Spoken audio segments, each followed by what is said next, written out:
তুমি একটা ভুল কোশ্চেন টিক মারলে, তাহলে ওটা তোমার ভুল হয়ে গেল। এবার নেগেটিভ যদি সেই কোশ্চেনে থাকবে, আমি জাস্ট বোঝানোর জন্য বলছি, এই 2 নম্বরের সাথে আবার এই 2 নম্বর গুলিয়ে ফেলো না। এই 2 নম্বর 2 নম্বর এখানে 2 নম্বর মানে অ্যাকচুয়ালি কি নন নেগেটিভ যেটা বলেছি আমি, ওটা বলছি না। আমি এই 2 নম্বরটা বোঝানোর জন্য বলছি একটা কথা, বুঝলে? মানে যে কোশ্চেনটা যে উত্তরটা আছে সেই উত্তরে টিক মারলে তুমি কারেক্ট হবে, সেই উত্তরে টিক না মানে অন্য উত্তরে কারেক্ট মারলে ভুল হয়ে গেল। এর বাইরে তো কোনো অপশন নেই। তো এমসিকিউ মানে ওটা। এবার সেটা 1 নম্বর হোক 2 নম্বর হোক যাই হোক, এখানে 2 মার্কস যদি বুঝতে অসুবিধা, মোট কথা যে মার্কস আছে সেটা ওই অপশনে টিক মারলেই পাবে, ওই অপশনে টিক না মারলে পাবে না। কথাটা বুঝলে? হ্যাঁ, এমসিকিউটা বোঝা গেল? মানে যদি এ কারেক্ট হয়, এ যদি কারেক্ট হয় তোমাকে কি সিলেক্ট করতে হবে? এই সিলেক্ট করতে হবে, তাহলে তুমি ফুল মার্কস পাবে, আর নয়তো 0 পাবে। তাহলে হয় ফুল মার্কস পাবে আর নয়তো 0 পাবে, এর বাইরে কোনো অপশন নেই। ক্লিয়ার? কিন্তু এমএসকিউ এর গল্পটা হচ্ছে এরকম, ধরো এই 4টে অপশন আছে, তো ধরে নাও এ আর ডি কারেক্ট। ভালো করে শুনবে, এ আর D correct, option A correct, option D correct. তুমি যদি এ আর ডি বোথ টিক মারো তাহলে তুমি ফুল মার্কস পাবে। যদি শুধু এ বা শুধু ডি মারো তাহলে ওর হাফ পাবে। আর যদি একটা ঠিক করেছো আর একটা ভুল করে দাও তাহলেও 0 পাবে। আর যদি সব ভুল করো তাহলেও 0 পাবে। কথা বুঝলে? বুঝলে না? একটা এক্সাম্পল দিয়ে দেখাবো। ধরো একটা কোশ্চেন দিলাম, একটা কোশ্চেন রয়েছে, এখানে অপশন এ রয়েছে, অপশন বি রয়েছে, অপশন সি রয়েছে, অপশন ডি রয়েছে। ধরে নাও অ্যাকচুয়াল উত্তরটা হচ্ছে অপশন বি আর সি। ঠিক আছে, এটা ধরে নাও 2 মার্কস রয়েছে, ধরে নাও বোঝানোর জন্য বলছি। তাহলে ধরো 2 মার্কস রয়েছে মানে অপশন কতগুলো আছে? 2টো আছে, বি আর সি, তাই তো? তাহলে 2 মার্কস মানে বিটা ঠিক করলে কত পাবে? 1 মার্কস। সিটা ঠিক করলে কত পাবে? 1 মার্কস। আর যদি বি আর সি দুটোই ঠিক মারো তাহলে কত পাবে? 2 মার্কস। এবার শোনো, তোমাদের মধ্যে একজন বিটা ঠিক করলো, তাহলে সে কত নাম্বার পাবে? 1 মার্কস পাবে। তোমাদের মধ্যে একজন শুধু সিটাতে টিক মারলো, তাহলে কত নাম্বার পাবে? 1 মার্কস পাবে। তোমাদের মধ্যে একজন বি আর সি বোথ টিক মারলো, তাহলে কত পাবে? 2 মার্কস পাবে। এবার তোমাদের মধ্যে একজন একটা বি ঠিক করলো আর একটা ভুল করে ডি মেরে দিল, কত পাবে? 0। তোমাদের মধ্যে একজন একটা সি করলো আর একটা বি করলো, তার মনে হচ্ছে আরেকটাও হতে পারে, কারণ মাল্টিপল সিলেক্ট মানে কি 4টেই হতে পারে। এখানে 2টো দেখালাম, কোনো ক্ষেত্রে 4টে হতে পারে, কোনো ক্ষেত্রে 3টে হতে পারে, কোনো ক্ষেত্রে 2টো হতে পারে। ঠিক আছে, মাল্টিপল সিলেক্ট মানে 4টের মধ্যে 4টেও হতে পারে অপশন, 3টেও হতে পারে উত্তর, 2টোও হতে পারে উত্তর। বুঝতে পেরেছো তো? তো এবার বি বললাম যে বিডি, আরেকজন সি আর বি দুটোই মেরেছে, তার সাথে একটা ভুল মেরে দিয়েছে, এ মেরে দিয়েছে, তাহলেও কিন্তু 0 পাবে। এই কতজন বুঝতে পারলে, কতজন বুঝতে পারলে না? মানে যেটা ঠিক সেটা যদি সিঙ্গেল মারো তাহলে নাম্বার পাবে, যদি যে দুটো ঠিক সেই দুটো যদি মারো তাহলেও হবে, কিন্তু একটা ঠিকের সাথে একটা ভুল মারলেও 0 পাবে, দুটো ঠিকের সাথে একটা ভুল মারলেও 0 পাবে, আর এমনি ভুল মারলে তো ভুল 0 পাবেই পাবে। কথা বুঝলে? বাবা সবার কাছে ক্লিয়ার? হ্যাঁ স্যার। হ্যাঁ স্যার। এমসিকিউ তো তাহলে কি বললাম, একটা উত্তর ঠিক, একটাতে টিক মারতে হবে তাহলে নাম্বার পাবে, অন্যটাতে টিক মারলে ভুল পাবে। এবার নেগেটিভ থাকলে নেগেটিভ হবে, নেগেটিভ না থাকলে ঝামেলা মিটে গেল। কিন্তু এমএসকিউ এর ক্ষেত্রে, আচ্ছা এখানে একটা মজা আছে, এমএসকিউ তে কোনো নেগেটিভ থাকে না, মাথায় রাখো। তাহলে তুমি বড়দের কি পাবে? তুমি যদি ভুল, তুমি এক্সপেরিমেন্ট যদি করো, বড়দের কি হবে? 0 হবে, নাম্বার তো কাটবে না। বুঝতে পেরেছো তো? ওই জন্য আমি জিলেটা সবসময় বলি যে স্ট্র্যাটেজির কথা যদি বলো, আমি সবসময় বলি সব স্টুডেন্টকে প্রত্যেক বছর, যে তুমি পারো না পারো, কোনো কোশ্চেন বোঝো না করো, যত নন নেগেটিভ নাম্বার আছে মানে নো নেগেটিভ যেগুলোতে আছে, আর যত এমএসকিউ আছে সব অ্যাটেন্ড করে আসবে। কখন? যদি তোমার মার্কসটা 45 এর নিচে হয় বা 40 নিচে হয়, বাট যদি 45 এর উপরে হয়ে যায় তাহলে দরকার নেই সব এক্সপেরিমেন্ট করার। কেন এই কথা বললাম সেটা একটু বাদে আলোচনা করছি, কথাটা বুঝলে? দেখো যেটাতে নেগেটিভ নেই সেটাতে তোমার এক্সট্রা অ্যাটেন্ড করতে কি কোনো প্রবলেম আছে? তুমি আমাকে বোঝাও, কোনো প্রবলেম আছে? নেই। আর যেটা এমএসকিউ সেটাতেও তো বলছি নেগেটিভ নেই, তাহলেও কি কোনো প্রবলেম আছে? কথাটা বুঝলে? বোঝা গেল? হ্যাঁ স্যার। ওকে, এবার তৃতীয় প্রশ্ন তোমার কাছে যেটা আসবে যে স্যার এটা তো বুঝে গেলাম, আচ্ছা এবারে অনেকে বলতে পারে যে স্যার এই সাবজেক্টের ভেতরে কি কি আছে, ওগুলো যখন সাবজেক্ট শুরু করবো তখন বলবো। হ্যাঁ, ওগুলো আজকের নয়, আজকের আলোচনাটা ওভারঅল আলোচনা। হ্যাঁ, যে ম্যাথের মধ্যে কটা চ্যাপ্টার আছে, কোন চ্যাপ্টারে হাইট হয়েছে, কোন, ওগুলো যখন সাবজেক্ট শুরু করবো, যেদিন ম্যাথামেটিক্স ফার্স্ট ক্লাস নেবো সেদিনকে আমি সব ডিসকাশন করে দেবো। ওগুলো আজকের বিষয়টা, আজকে ওভারঅল এক্সামটা সম্পর্কে আইডিয়া রাখুন। তাহলে মোটামুটি এমসিকিউ কি জিনিস জানলে, এমএসকিউ কি জিনিস জানলে, নেগেটিভ কখন হয় জানলে, আর নো নেগেটিভেরও কিছু কোশ্চেন থাকবে সেগুলোও জানলে। 4 ধরনের কোশ্চেন জেনে গেলে। 120 মিনিট, 120 নাম্বার। এবার আসবে স্যার আমার সারা বছরের স্ট্র্যাটেজি কি হওয়া উচিত। এবার আসবো স্ট্র্যাটেজি।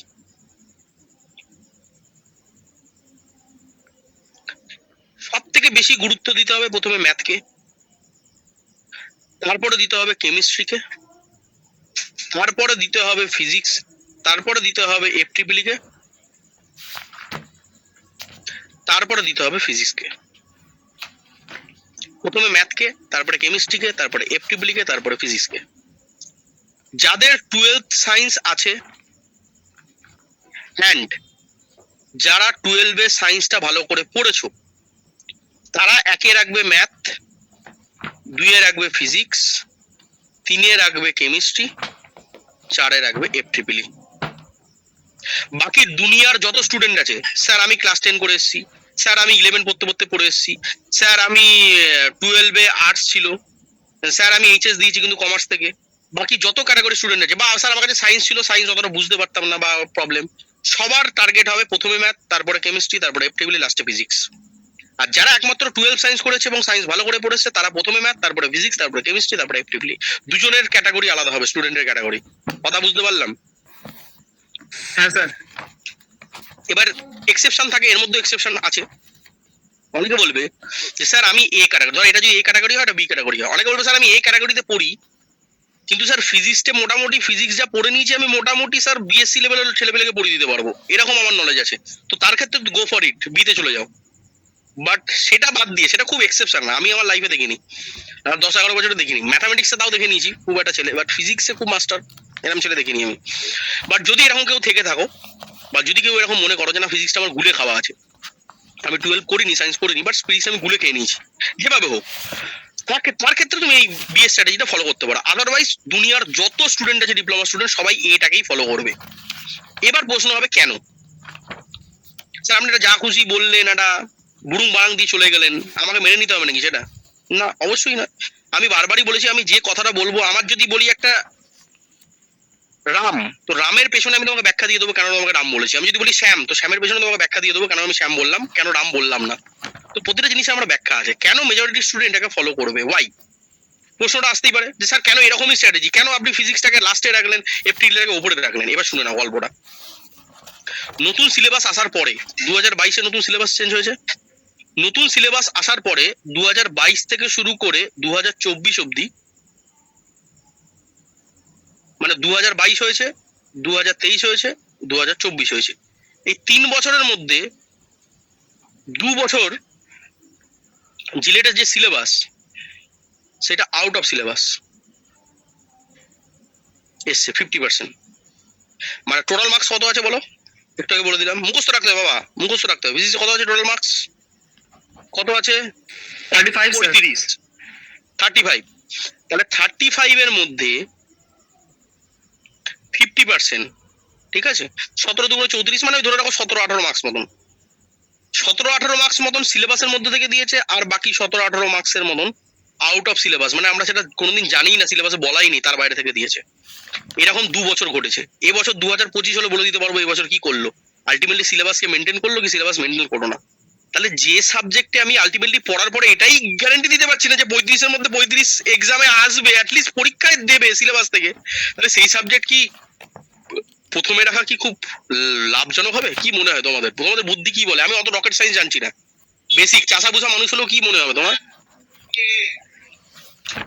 কি মনে হয় সেই সাবজেক্ট কি প্রথমে রাখাটা উচিত, না সেই সাবজেক্টের লাস্টের দিকে গুরুত্ব দেওয়াটা উচিত? তুমি যদি 100% পড়েও না, তুমি তো গ্যারান্টি তো কেউ দিতে পারছে না যে বই 35 নম্বরই পরীক্ষায় আসবে, 17-18 পরীক্ষায় এলো, বাকি 17-18 এমন চ্যাপ্টার যেগুলো বলা নেই সিলেবাসে, আউট অফ সিলেবাস। কথা বুঝলে বাবা? ক্লিয়ার? ওই জন্য আমার রেকমেন্ডেশন সব সময় থাকে, প্রথম ম্যাথ করো, কোনো ম্যাথ ওরকম দেখা যায়নি, তারপরে কেমিস্ট্রি রাখো, কেমিস্ট্রি এরকম দেখা যায়, তারপরে এফটিপি লেখো, তারপরে শেষে রাখো ফিজিক্স। পড়তে হবে সবই, কমপ্লিট করবো 100%, বাট কিছুটা ওই যে বললাম, এই যে 2 বছর 3 বছরের মধ্যে 2 বছর এরকম করেছে, 1 বছর ঠিকঠাক দিয়েছে, তো এই বছর করবে না বা তোমার বছর করবে, এটা কি কোনো কেউ গ্যারান্টি নিয়ে বসে আছে? নেই। তাহলে আমরা যেটা করবো, আমরা পুরোপুরি কভার করবো সবই 100%, যা বলা থাকবে আমার সিলেবাসে, সিলেবাস অনুযায়ী কমপ্লিট করবো, বাট আমরা ভরসাটা রাখবো প্রথম 3টেতে, আর বাকি ভরসাটা ওটা 17 নম্বর ধরেই আমি চলবো, আমি ধরে নিচ্ছি খারাপটা ধরে, ঠিক কিনা? এই কথা বুঝলে? হ্যাঁ স্যার। আরে ছোটবেলায় আমরা করতাম না, যে ধরে নিচ্ছি আজকের পরীক্ষাটা যেরকম দিয়েছি, ধরে নিচ্ছি আমি 60 পাবো, তাহলে মনের মধ্যে তুমি 60 পেয়ে রাখো, আর যদি রেজাল্টে দেখো 70 পেয়েছো, তাহলে মনে খুশিটা বাড়বে। কিন্তু যদি এরকম হয়, আমি দেখলাম যে 75 পাচ্ছি ক্যালকুলেশন টায় টায়, আর আমি বাড়িতে এসে মনকে বোঝালাম আর লোককে বলে বেড়ালাম, হ্যাঁ আমি তো 75 70 তো পাবোই, বাট পরীক্ষায় কেটে কুটে দেখলাম নাম্বার আসলো 55, কিরকম হবে গল্পটা? হ্যাঁ, কিরকম হবে? মান সম্মান থাকবে? থাকবে না। তাহলে সেরকমই আমাদের এখানেও মান সম্মান তো কিছু নেই, আমাদের এখানে র্যাঙ্ক কম বেশির ব্যাপার। তো র্যাঙ্কটাকে বেটার করতে গেলে আবারও বলছি, যারা 12 সায়েন্স ফিজিক্স ভালো করে পড়েছো, তারা বি ক্যাটাগরি স্টুডেন্টের মধ্যে আছো, তারা ওটাকে ফলো করো। বাকি যত স্টুডেন্ট আছো, যে ক্যাটাগরি স্টুডেন্ট হও তুমি, 10th আর্টস, 12 কমার্স, 12 দাওনি, শুধু 10th করেছো, অতটা সায়েন্স স্ট্রং নেই, সবাই কি করবে, প্রথমে ম্যাথ, তারপরে কেমিস্ট্রি, তারপরে এফটিবিলি, তারপরে ফিজিক্স। বোঝাতে পারলাম? সাবজেক্টের প্রেফারেন্স ক্লিয়ার? তোমার যে সময়, তুমি যে বাড়িতে পড়াশোনার জন্য, দেখো ক্লাস করাবার পরেও তো তোমাকে বাড়িতে একটা টাইম দিতে হবে, মনে রাখবে তোমার সময়েরও কিন্তু ওয়েটেজ এইভাবে ডিস্ট্রিবিউট হবে। ধরো কথার কথা বলছি, তুমি টোটাল 10 ঘন্টা দাও জিলেটের জন্য সারা সপ্তাহে, একটা এক্সাম্পলের জন্য বোঝাচ্ছি, ঠিক আছে? 10 আওয়ার্স ফর এ উইক তুমি জিলেট প্রিপারেশনের জন্য দিচ্ছ বাড়িতে। ক্লাস বলছি না, ক্লাস করার বাদ দিয়ে, ক্লাসে ধরো আজকে 2 ঘন্টা করলে, 1.5 ঘন্টা করলে, এটা বাদ দাও, এটার বাইরে তুমি বাড়িতে 10 ঘন্টা দাও, তাহলে 10 ঘন্টার মধ্যে ম্যাক্সিমাম সময়টা কে পাবে? ম্যাথ আর কেমিস্ট্রি। আর বাকি যে টাইমটা রয়েছে সেটা কে পাবে? এফটিপিলি অ্যান্ড ফিজিক্স। কথা বুঝলে? এরকম ভাবতে পারো যে ধরো আমি 6 ঘন্টা দিলাম ম্যাথ আর কেমিস্ট্রি থেকে, বা 7 ঘন্টা দিলাম ম্যাথ আর কেমিস্ট্রি থেকে, আর 3 ঘন্টা দিয়ে দিলাম ফিজিক্স আর রেখে, বা এটা বলতে পারো যে 6 আর 4ও করতে পারি। তোমাকে পড়াশোনার ডিউরেশনটাকেও এইভাবে ভাগ করতে হবে। কথা বুঝতে পেরেছো? ওই জন্য আমাদের যে রুটিনটা পরে আমরা বের করবো, মানে যখন, এখন তো প্রথমে ফাউন্ডেশন চলবে, আগে ফাউন্ডেশন ক্লিয়ার করবো, যখন মেন সিলেবাস আসবে দেখবে আমাদের রুটিনটা ওইভাবে করা থাকে সাবজেক্টের ওয়েটেজ অনুযায়ী। ম্যাথ থাকে সপ্তাহে 2 দিন, ফিজিক্স থাকে সপ্তাহে 2 দিন, কেমিস্ট্রি থাকে 1 দিন, এফটিবিলি থাকে 1 দিন। এবার কেন বলবে স্যার কেন এই দুটো? কারণ এটা সিলেবাস বেশি, এর সিলেবাস বেশি, এর সিলেবাস কম, এর সিলেবাস কম। বুঝতে পেরেছো তো? ম্যাথ সপ্তাহে 2 দিন থাকে, ফিজিক্স সপ্তাহে 2 দিন থাকে, কেমিস্ট্রি সপ্তাহে 1 দিন থাকে, এফটিবিলি থাকে 1 দিন থাকে। বুঝলে? এবার এটা কম বেশি হয়, দেখো এটা 2 দিনের জায়গায় কোন দিন একটা হলো, আবার কোন দিন ফিজিক্সে 2 দিনের জায়গায় 3 দিন হলো, মোট কথা ওভারঅল 4টে আছে, 3টে তো হবেই ক্লাস, আর এদিকে 2টো আছে, এদিকে 2টো হবে, তাহলে 3 আর 2 5টা, তো 4 থেকে 5টা আমি শুরুতেই বলি, যারা অ্যাডমিশন নাও শুরুতেই বলে থাকি যে 4 থেকে 5টা ক্লাস কিন্তু মিনিমাম ধরে রাখো, মিনিমাম। কথাটা বুঝলে? এটা দিতেই হবে, না সিলেবাসে ডরে যাবে, কারণ ম্যাথের সিলেবাস সব থেকে বেশি, তারপরে ফিজিক্স সিলেবাস সব থেকে বেশি, তারপরে কেমিস্ট্রি সিলেবাস বেশি, তারপরে এফটিপিলি। আমার বুঝতে পারলে সবাই জল ভাত ক্লিয়ার? এখন অব্দি হ্যাঁ ক্লিয়ার? স্যার। হ্যাঁ স্যার। ওকে ওকে, এবার আসবো আমরা র্যাঙ্কটা একটু পরে আসছি। হ্যাঁ, এবার আগে আসি স্ট্র্যাটেজিতে। Strategy and preparation.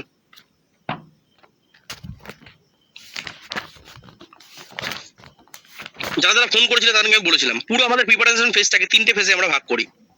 প্রথমে আসে ফাউন্ডেশন বা বেস, 2 নম্বরে আসে মেন সিলেবাস বা সিলেবাস কমপ্লিশন, 3 নম্বরে আসে মক প্র্যাকটিস বা রিভিশন। আমাদের আজকের ডেট অবধি কতগুলো টাইম পিরিয়ড আছে? অন অ্যান অ্যাভারেজ 15 মান্থ আছে, বলেছিলাম আগে। আজকের ডেট থেকে শুরু করে মোটামুটি ভাবে 15 মাসের কাছাকাছি টাইম আছে, 15 মাস। তো আমরাও এটা সেইভাবেই ভাগ করবো। অন অ্যান অ্যাভারেজ ভাবতে পারো 3 থেকে 3.5 মাস মোটামুটি টাইম লাগবে ফাউন্ডেশনটাকে রেডি করতে। ম্যাথ, ফিজিক্স, কেমিস্ট্রি, এফটিপিলি সব কটা ফাউন্ডেশন রেডি করতে 3 থেকে 3.5 মাস লাগবে, প্রথম 3-4 মাস। পরের মোটামুটি 8 থেকে 9 মাসের মতন টাইম লেগে যাবে মেন সিলেবাসটা কভার করতে হবে, যেটা জিলেটের সিলেবাসে বলা থাকবে। আর বাকি যেটা পড়ে রইল, এই দুটোকে যোগ করে টোটাল 15 মাস থেকে ভাগ করে বাকি যে সময়টা পড়ে থাকবে সেটাতে কিছু অ্যাডভান্স টপিক, আর তার সাথে চলবে মক টেস্ট, প্র্যাকটিস আর রিভিশন। এই টোটাল 3টে ফেজে আমরা প্রিপারেশনটাকে ভাগ করছি। আমার জল ভাগ সবার কাছে ক্লিয়ার? হ্যাঁ স্যার। একদম ক্লিয়ার কিভাবে আমরা এগোবো। এইবার বলে রাখি, এই ফাউন্ডেশনটা, এটাকে আমরা বলি প্রিপারেশনের হানিমুন পিরিয়ড। হানিমুন পিরিয়ড কেন? এখানে আমরা আস্তে আস্তে এগোই, আস্তে আস্তে আস্তে আস্তে এগোই। কারণ তোমরা বিভিন্ন ব্যাকগ্রাউন্ড থেকে আসছো, কেউ আর্টস থেকে এসছো, কেউ কমার্স থেকে এসছো, কেউ সায়েন্স থেকে এসছো, কেউ শুধু ক্লাস 10 করে এসছো, কারোর উইক আছে, কারোর স্ট্রং আছে। তো সবাইকে একটা বোঝার টাইম দিতে হবে প্রিপারেশনটা কিভাবে হবে। তো প্রথম 3 মাসটা না খুব ভাইটাল, খুব আস্তে আস্তে এগোবে, কিন্তু এখানে খুব তোমাকে কনসেন্ট্রেশনটাকে হাই রাখতে হবে, খুব সিরিয়াস হতে হবে, খুব আস্তে আস্তে। এখানে ওরকম বলছি না যে সপ্তাহে 5টা ক্লাস আসছে, ওরকম হবে না। এখানে আস্তে আস্তে বলতে সপ্তাহে 2 থেকে 3টে ক্লাস হবে, জেনারেলি 2টো মিনিমাম হবে। এবার কোনো সপ্তাহে 3টে হয়ে যাবে, কোনো সপ্তাহে হলিডে থাকলো, কোনো সপ্তাহে এক্সট্রা ছুটি পেলাম, এক্সট্রা টাইম পেলাম, 3টে ক্লাস নিলাম। বাট 2 থেকে 3টে করে ক্লাস হবে প্রথম 3 মাস। ক্লিয়ার? এবং জেনারেলি বেশিরভাগটা এটা আমিই করাই, কারণ এটা আমি কারোর হাতে ছাড়ি না। বুঝতে পেরেছো তো? কারণ কি, তোমরা সবাই জানো একটা বাড়ির ভিত যদি নড়বড়ে হয়ে যায়, কি হয়ে যাবে একটা টাইমের পরে? ভূমিকম্প এলো, সুনামি এলো, কি হয়ে যাবে? বাড়ি তো ভেঙে পড়ে যাবে, ঠিক কিনা? তাহলে আমি যদি তোমার ভিতটাকে ভালো করে রেডি নাই করি, তাহলে আমি এখন অন্যের হাতে যখন ছাড়বো, সে তো আর ভিত করাবে না, সে তোমার মেন সিলেবাস করাবে। তাহলে তোমার ভিত যদি তৈরি হলো না, তাহলে ভূমিকম্প এলো, চাপ এলো, স্ট্রেস এলো,